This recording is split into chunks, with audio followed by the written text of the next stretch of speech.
আসসালামু আলাইকুম ভিউয়ার্স, সবাই কেমন আছেন? আশা করি সবাই ভালো আছেন। সবাইকে অগ্রিম ঈদের শুভেচ্ছা, ঈদ মুবারক। দেখেন, সকালে একটা ভিডিও করেছিলাম, সেটাতে হাজিদের সংখ্যা কাবা চত্বরে খুবই কম ছিল। এখন প্রায় 6টা বাজতে যাচ্ছে বিকাল।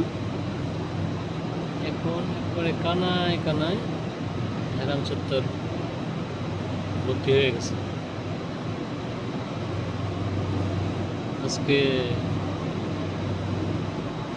আরাফার দিন, ঈদের আগের দিন। কাল সৌদি আরবে পবিত্র কোরবানির ঈদ। এটাই দেখানোর জন্য যে সকালবেলা লোকজন একেবারেই কম ছিল, এখন কানায় কানায় ভর্তি হয়ে গেছে।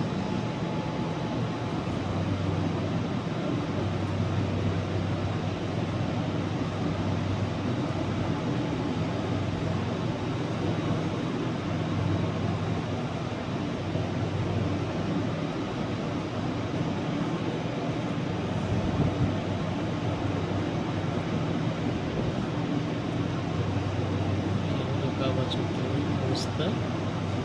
সবাই ভালো থাকবেন, সুস্থ থাকবেন, ভালোভাবে ঈদ উদযাপন করবেন। আল্লাহ হাফেজ।